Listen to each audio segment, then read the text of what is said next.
할렐루야, 대형가족 여러분 반갑습니다. 대형 성경 공부 시리즈 벌써 6번째 시간입니다. 오늘은 죄에 대해서 같이 나누겠습니다. 지난 시간에 인간에 대해서 우리가 함께 나눌 때에 하나님께서 인간을 하나님의 형상으로 만드셨지만 우리가 죄로 인해서 그 형상이 파괴되었다고 말씀드렸습니다. 그것을 다시 하나님께서는 회복시키시기 위해서 자신의 아들 예수 그리스도를 이 땅에 보내셨다고 말씀드렸죠. 지난 거에 이어서 이제 그 인간의 죄에 대한 부분을 오늘 같이 공부하도록 하겠습니다. 침례 교인들은 인간의 죄가 하나님의 뜻을 거역하는 행위라고 생각을 했고요.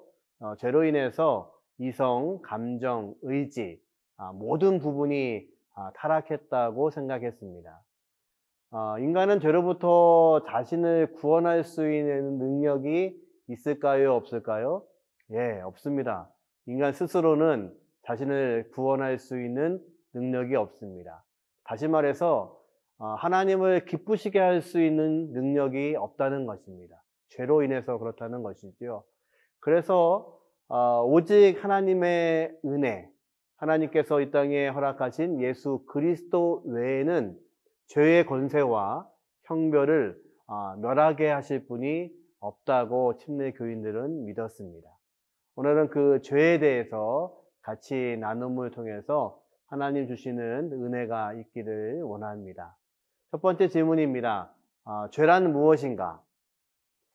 히브리어에는 이 죄에 대해서 하타트라고 되어 있고요. 헬라어는 하마르티아라고 표현을 합니다. 이 두 가지 뜻 모두가 표적에서 빗나갔다라는 의미입니다. 예를 들면 이런 겁니다. 화살을 쏘고 있는데 표적을 향해서 화살을 쏩니다. 그런데 이 화살이 잘못 조준되어서 표적을 향해 달려가는 것이 아니라 빗나가서 엉뚱한 방향으로 날아간다는 그런 뜻을 가지고 있습니다. 바로 죄라는 것이 하나님의 형상으로 창조된 인간이 하나님의 뜻을 벗어난 상태, 그것이 바로 죄입니다. 이것은 어떤 행동을 의미해야 하는 것이 아니라 하나님의 통치를 거부하고 있는 본성, 죄성을 말하고 있고요. 지난 시간에도 말씀드린 것처럼 인간은 하나님의 형상으로부터 파괴되는 순간 하나님과 분리되어 있습니다. 그래서 죄는 하나님과 분리되어 있는 상태입니다. 문제 1번입니다. 아담과 하와의 불순종으로 죄가 어떻게 시작되었습니까? 아마도 이 죄에 대해서 가장 잘 설명하는 문제인 것 같은데요. 하나님께서는 아담과 하와에게 명령하셨죠. 그 명령이 무엇이었냐면 선악을 알게 하는 나무의 열매를 먹지 말라고 하십니다. 먹으면 어떻게 된다고요? 정령 죽으리라. 반드시 죽게 된다고 말씀하십니다. 이제 뱀이 하와에게 질문합니다. 모든 나무의 열매를 먹지 말라고 하셨느냐? 문제를 지금 비튼 겁니다. 지금 하와가 헷갈릴 수 있도록 설명하고 있는 겁니다. 이제 하와가 대답합니다. 아닙니다. 모든 열매를 먹지 말라고 하신 건 아닌데 동산 중앙의 나무 열매는 먹지도 만지지도 말라고 하셨고 그것을 먹으면 죽을까 하노라. 죽을지 모릅니다. 이렇게 대답을 하는 거죠. 그때 뱀이 이제 하와의 대답에 대해서 이렇게 말합니다. 결코 죽지 않으리라. 뱀이 지금 하와에게 거짓말을 말하고 있습니다. 그리고 말하죠. 그것을 먹게 되면 하나님처럼 선악을 알게 되리라. 하나님처럼 된다고 말을 합니다. 결국 인간들이 선택한 것은 무엇이냐면 하나님처럼 되고 싶었습니다. 선악을 알게 된다는 것은 무엇일까요? 지금 아담과 하와는 하나님과 함께하기 때문에 완전한 선이신 그분과 함께하고 있기 때문에 선을 이미 알고 있습니다. 그러나 그 악을 안다는 것이 무엇일까요? 악을 알 필요가 없습니다. 그런데 지금 뱀은 그것을 알게 되면, 그것을 먹게 되면 하나님처럼 선과 악을 알게 된다고 설명합니다. 그리고 그것을 아담과 하와는 선택하고 먹게 됩니다. 그래서 하와는 그 선악과를 먹고 자신의 남편인 아담에게도 먹게 함으로 인류에게 죄가 들어오는 결과를 발생하게 됩니다. 문제 4번입니다. 예수님은 죄가 어디에서 시작됐다고 말씀하셨습니까?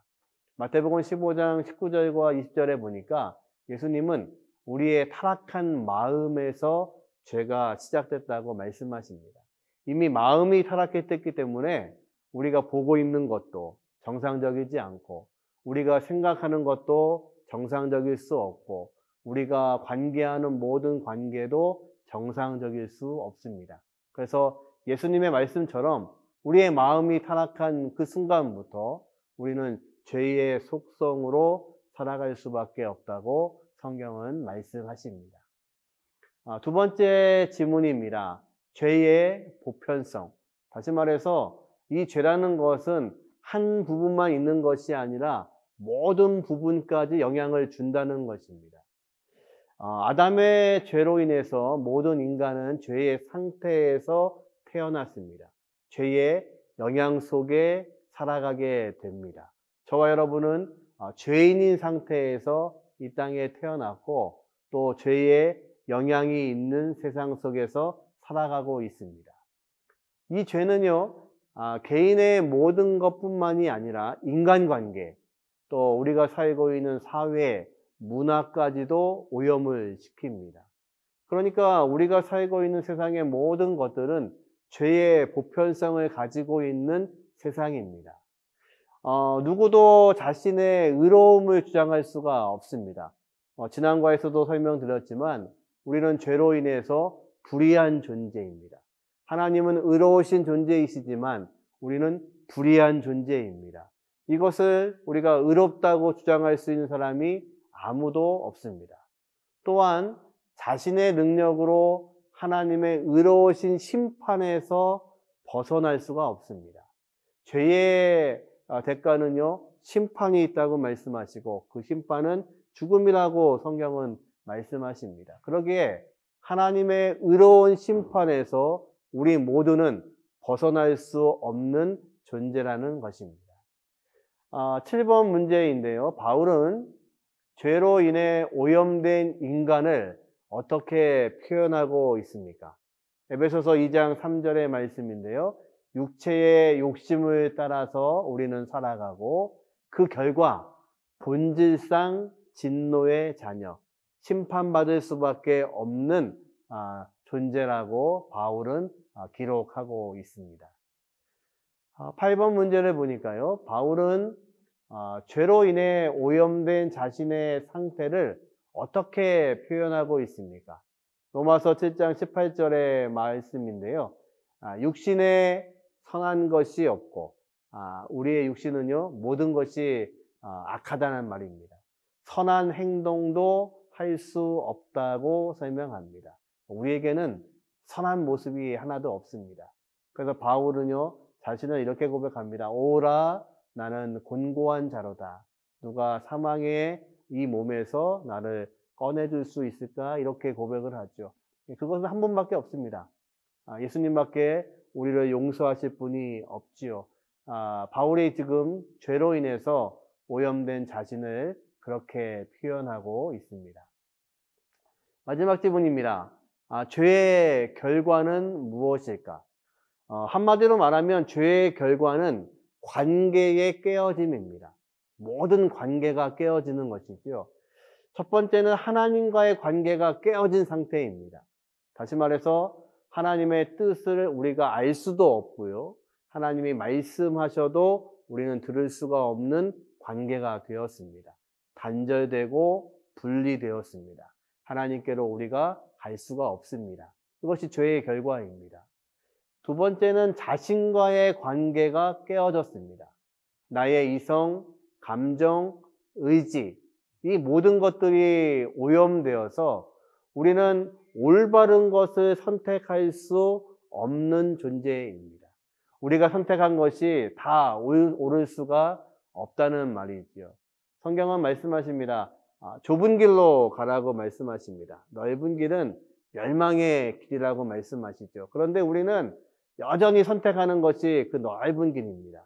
왜냐하면 우리 자신과의 관계도 깨어졌기 때문에 우리가 선택하는 모든 것이 올바르지 못한 결과를 초래한다는 것입니다. 세 번째는요, 나와의 관계도 깨어졌을 뿐만 아니라 옆에 있는 모든 사람들, 인간과의 관계도 깨어진 상태입니다.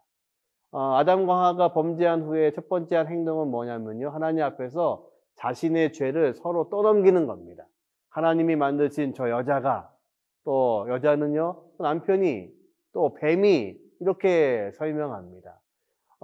가인은요, 자신의 동생을 살인하는 첫 번째 살인자가 됩니다. 그래서 죄로 인해서 인간관계는 깨어졌고, 그것을 통해서 평등과 존엄과 또 사랑의 존재가 아니라 인간과 인간의 관계는 자신의 욕망을 추구하기 위한 관계로 전락하고 말았습니다. 마지막으로 피조물과의 관계입니다. 하나님은 우리를 창조하셨을 뿐만 아니라 이 땅에 많은 것들을 창조하시고 인간에게 생육하고 번성하라고 말씀하시고 다스리라고 말씀하십니다. 그런데 다스려야 될 우리가 하나님으로부터 죄로 문제로 깨어졌기 때문에 이 피조물과의 관계도 깨어졌습니다. 그래서 하나님이 말씀하신 것처럼 이 세상을 잘 관리하지 못하고 자연은 파괴되고 우리의 무관심 속에서 하나님의 만드신 자연조차도 파괴되는 것을 우리는 보게 되어집니다.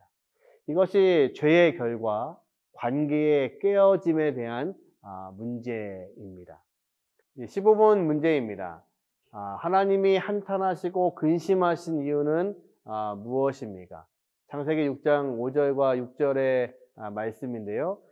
사람의 죄악이 세상에 가득함과 사람이 생각하는 모든 계획이 항상 악한 것을 보시고, 하나님이 이 땅을 바라보시니까 사람의 죄악이 이 땅에 가득하고, 또 사람의 생각은요, 모든 계획이 어떤 것을 계획해도 그것은 항상 악한 것이었다고 하나님은 말씀하십니다.